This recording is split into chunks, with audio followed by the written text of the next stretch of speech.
বর্তমান যুগের একটা বড় সমস্যা হচ্ছে যে আমাদের লাইফস্টাইল বা জীবনশৈলী সংক্রান্ত যে ধরনের রোগগুলো আমাদের দেখা যাচ্ছে, সুগার আছে, সুগার বা ডায়াবেটিস আছে, আ আ প্রেশার, থাইরয়েড, আরো এই ধরনের যার যে সমস্ত রোগগুলো লাইফস্টাইলের সঙ্গে যুক্ত আছে। যুক্ত আছে। তো সেই ধরনের রোগগুলোকে আমরা আ কিভাবে সেই রোগগুলো থেকে মুক্ত হতে পারি? এবং এর সঙ্গে আমি আরেকটুখানি জুড়ে দিচ্ছি যেটা কিনা যে বর্তমানে সবারই মানে ১০০ জন মানুষের মধ্যে ৯৯ জন মানুষেরই কমবেশি গ্যাসের বা অম্বলের বা বদহজমের এই ধরনের সমস্যাটা বর্তমান। সে কি করছে বিভিন্ন রকম ওষুধ খেয়ে একটা সাময়িক মুক্তি পাচ্ছে সেখান থেকে। কিন্তু এইগুলোকে সে যদি চায় চিরস্থায়ী সমাধান, তাহলে এই চিরস্থায়ী সমাধানটা সে কিভাবে করবে? ১ম চিরস্থায়ী যেকোনো জিনিসের সমস্যার সমাধান হতে পারে কেমিক্যাল নয়। যেটা হতে পারে থেরাপি বা ন্যাচারাল মাধ্যমে থেরাপি, সূর্যের মাধ্যমে। বাকি হচ্ছে গাছ-গাছড়ার মাধ্যমে, জলের মাধ্যমে। কখনো কেমিক্যালের মাধ্যমে ন্যাচারাল হয় না। আমরা সাধারণত যদি অ্যালোপ্যাথি ওষুধের দোকানে যাই, গিয়ে যদি দাঁড়িয়ে থাকি সবথেকে বেশি বিক্রি হচ্ছে গ্যাসের ওষুধ, তারপরে বিক্রি হয় পেট কেয়ার, তারপরে হচ্ছে সুগার এবং প্রেশার। এই সুগার আর প্রেশার এটা একটা বলা যেতে পারে মেডিকেল একটা ক্রাইম। কেন? যখন যে দেশ বড়লোক হবে সেই দেশ তখন সুগারে আক্রান্ত হবে আর প্রেশারেরও আক্রান্ত হবে। কেন?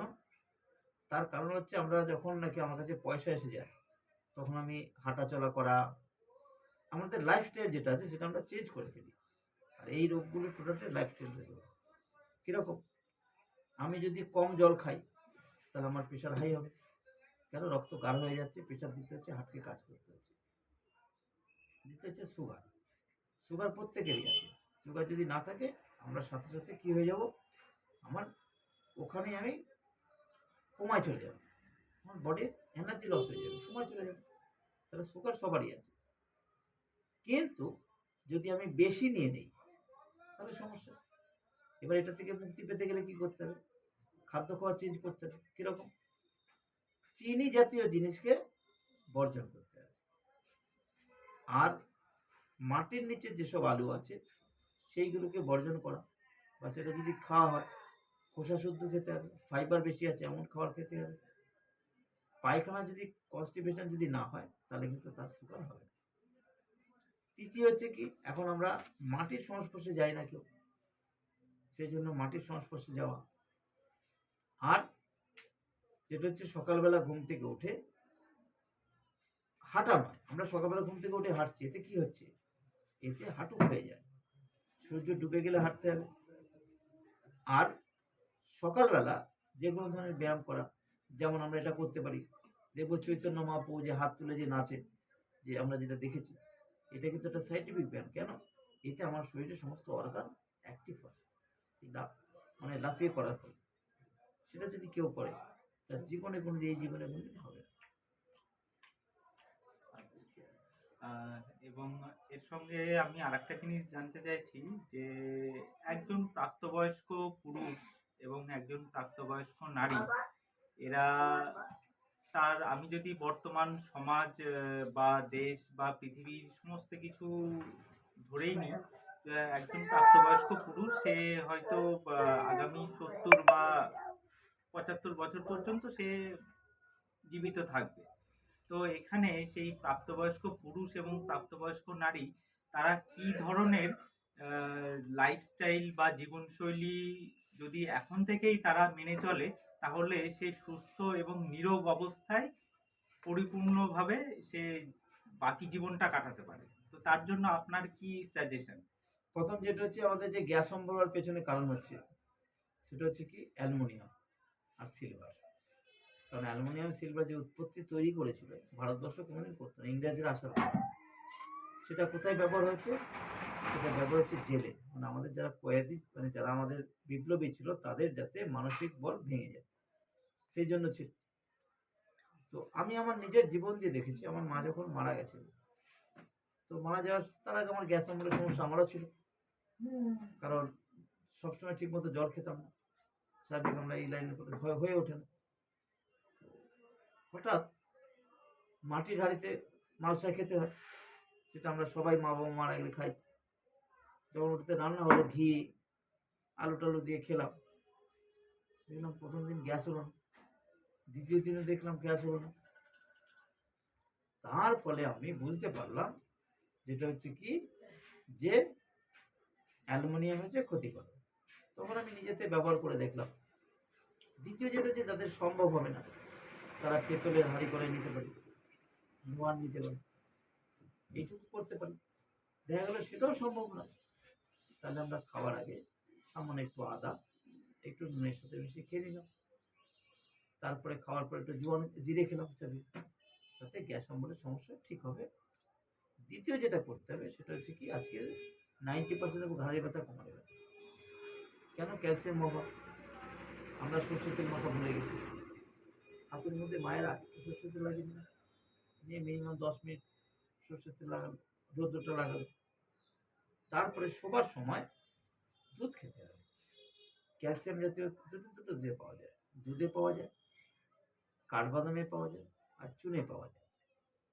এই যে যত অ্যালোপ্যাথি যে ডাকগুলো বিক্রি হয়, ক্যাপসুল যেগুলো বিক্রি হয় সিনথেটিক, সিনথেটিক মানে তার ভিতরে চুন দেওয়া থাকে, চুনের সাথে আরো বেরোট্রি পাউডারটা মিলিয়ে দেয়। সেটা খাওয়ার থেকে নর্মাল চুন খাওয়া ভালো। ছোটবেলায় আমরা সবাই খেয়েছি, আজকের ডেটে ডাক্তাররা বলে না, কারণ তারা জানে যে মেডিসিন খেলে আমাদের লাভ, আর ন্যাচারাল খেলে আমাদের কোনো লাভ নেই। যেহেতু আমরা ন্যাচারাল উপরে প্র্যাকটিস করি, সেই জন্য আমরা বলি যে ন্যাচারাল জিনিসটা করে বাঁচুন, ন্যাচারাল জিনিস খাও। সেই জন্য যদি চুন নিয়মিত কেউ খায়, কতটুকু খাবে? গমের দানার পরিমাণ। কিভাবে খাবে?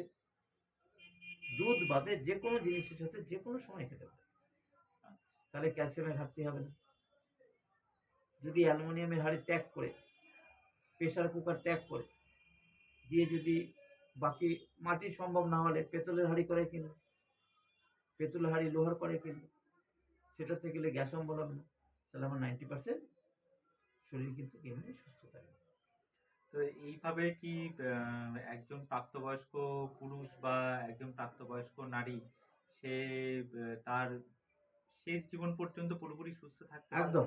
এই যে আমরা শুনবো যে অমুক ব্যক্তি 100 বছর বেঁচে গেছে, 90 বছর বেঁচে গেছে, তার বাড়িতে যদি গিয়ে ইতিহাস জানি, তার বাড়ির লোক বলবে হ্যাঁ ওনার কিন্তু প্রত্যেকদিন দুধ লাগতো। কেন? কোনো কিছু যদি নাও খাওয়া যায়, দুধই হচ্ছে আমাদের সুষম আহার। আপনারা নিজেরা করে দেখবেন যদি সম্ভব হয়। 1.5 লিটার দুধ নেবেন, 1.5 লিটার দুধ নিয়ে তার মধ্যে কিছুটা আদা কুচিয়ে দিয়ে ফোটাবেন।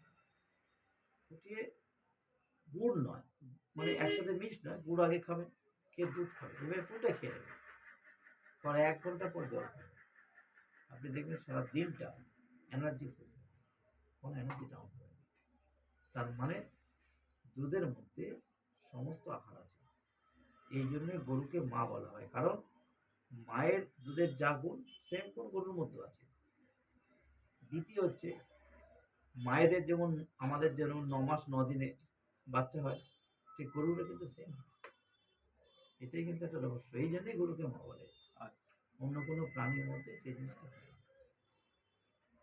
বিশেষ করে দুধ মানে দেশি গরুর দুধ, যে গরুর পিঠেটা উঁচু থাকবে সেটা। অ্যাডিকশনের কারণ পদ্ধতি বা আপনি যা বললেন এই প্রসঙ্গে, তো কেউ যদি বা যারা আমাদের দর্শক আছে তারা যদি এই জিনিসগুলো ফলো করে বা মেনটেন করে চলে, তাহলে কি তারা সব রকম ভাবে সুখী বা সুস্থ জীবনযাপন করতে পারবে? একদম 100%। কারণ আমার রোগও হয় না, ওষুধ হয় না, খাই না, আমি প্রয়োজন হয় না। কেন? তার কারণ প্রত্যেকটা মানুষ যদি সকালবেলার আহার ভারী আহার করে, আর রাত্রেবেলা যত তাড়াতাড়ি সূর্য ডুবে যাওয়ার সাথে সাথেই প্যাঙ্কিয়াস তার কার্যক্ষমতা কমিয়ে দেয়, মানে ফ্যাটকে হজম করা। আমরা যদি 8টা 9টা 10টার সময় খাই, অলরেডি আমার ফ্যাট হজম হচ্ছে না, তখন আস্তে আস্তে আমার ওভার ওয়েট হচ্ছে।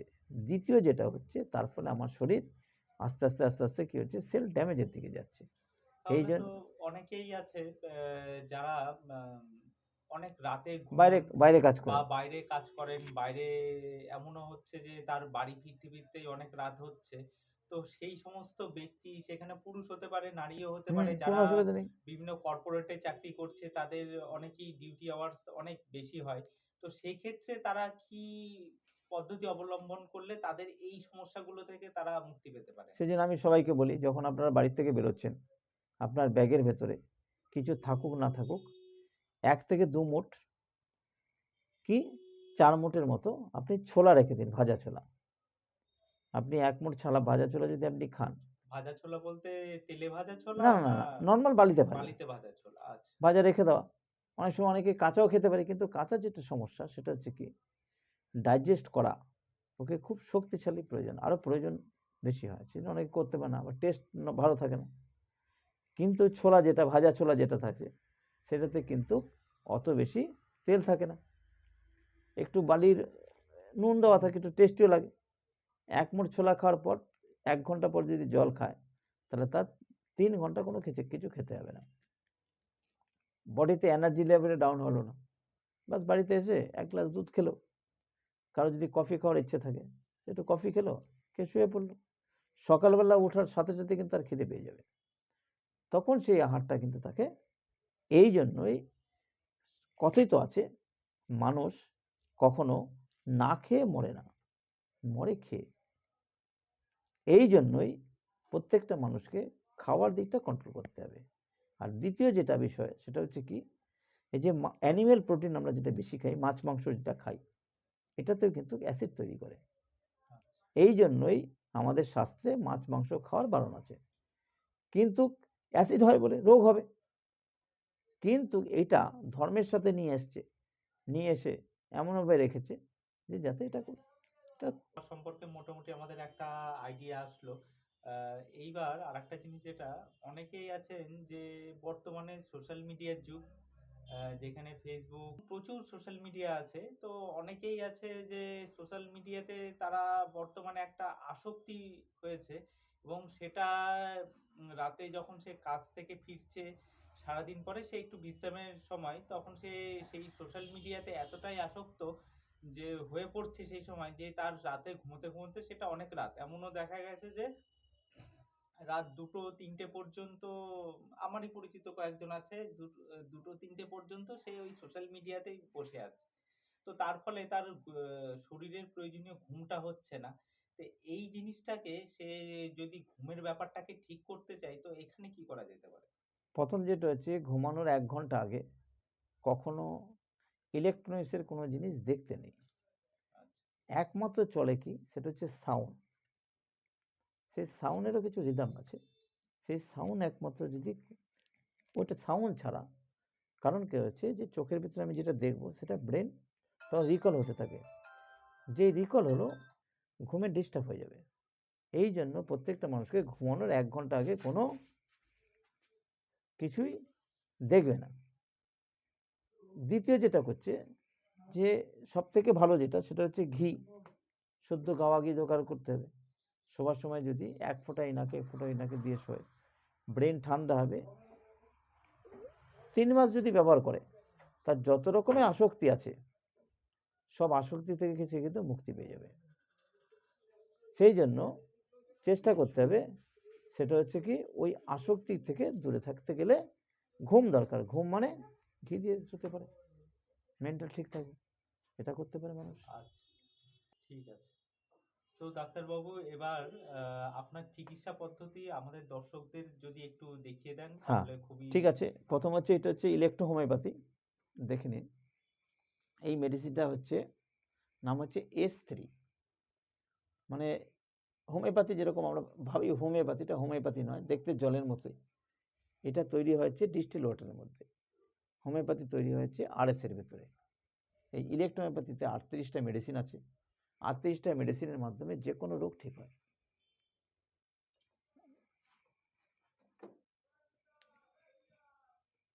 আর থেরাপির মাধ্যমেও। আর থেরাপিটা হ্যাঁ, যেভাবে আপনি থেরাপিটা দেন, সেটাও যদি আমাদের দর্শকদের একটু দেখিয়ে দেন, তাহলে খুবই ভালো হয়। হ্যাঁ,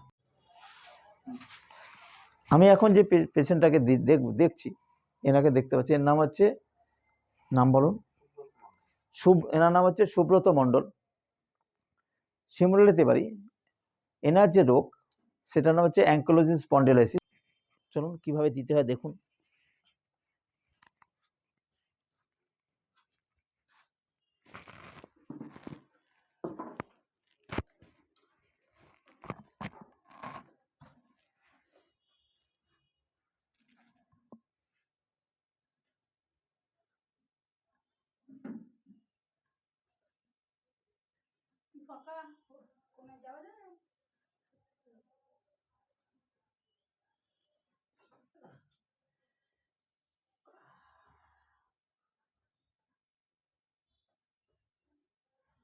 দেখুন আমরা নির্দিষ্ট সময়ের জন্য চাপ দিচ্ছি, এমন না যে কন্টিনিউ চেপে রাখা।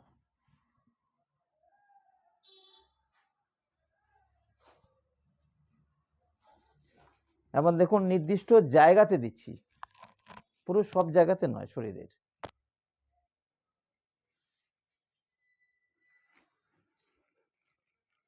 এটা একটা পদ্ধতি, এই পদ্ধতি অনুসারে চলে।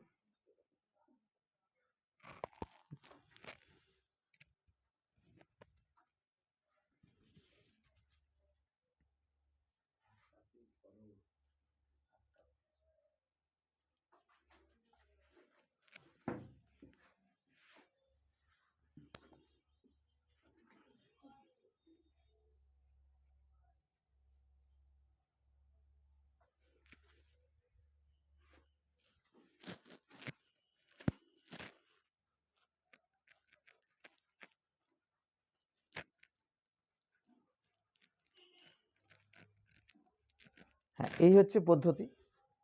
তো ইনি বেশ কিছুদিন ধরে নিচ্ছে, ইনি বেশ কিছুদিন ধরে চিকিৎসা নিচ্ছে। একবার এনাকে জিজ্ঞেস করতে পারেন ওনার কেমন লাগছে বা কেমন লেগেছে। হ্যাঁ, প্রথম হচ্ছে আপনার কোথাও ব্যথা লাগলো? মানে মানে উনি যে ট্রিটমেন্ট নিলেন সেই ট্রিটমেন্টে কিন্তু ওনার কোনো ব্যথা লাগলো না।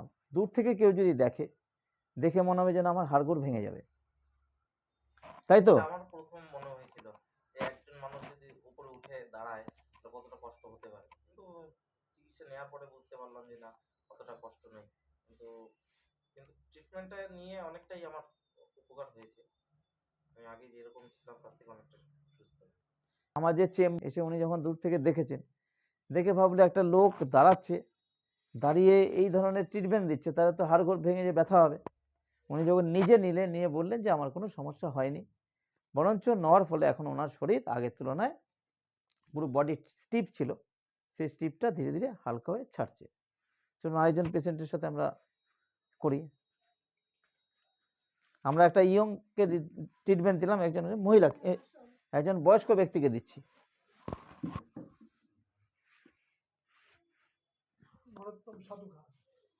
এনার নাম হচ্ছে নরোত্তম সাধুকা।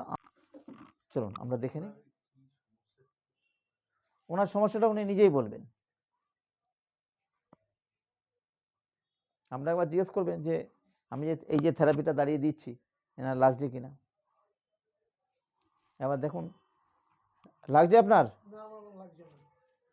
মানে ইনি বলছেন যে এনার মানে একটা ব্যক্তি দাঁড়িয়ে পড়েছে কিন্তু এনার লাগছে না, কারণ এইটা হচ্ছে ট্রিটমেন্ট দেওয়ার একটা টেকনিক। এই টেকনিকে কখনো কারোর মনে হবে না। কি হয়েছিল আপনার? আমার সমস্ত হাড়ের গিট গুলো সব স্ট্রিপ হয়ে গেছিল, আমি নড়াচড়া করতে পারতাম না। এই ট্রিটমেন্টটা দেওয়ার পরে আমি এখন দৌড়াতে পারি। কতদিন ধরে আছেন এই চিকিৎসায়?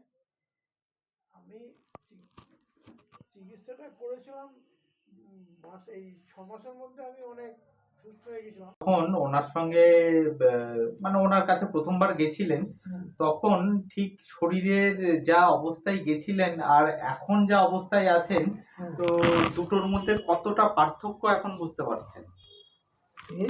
মানে আকাশ আর পাতাল। আচ্ছা, এখন মানে সেই আগের মতো দৌড়ে বেড়ানোর মতো পরিস্থিতি তৈরি হয়েছে তাহলে বলা যায়। হ্যাঁ হ্যাঁ।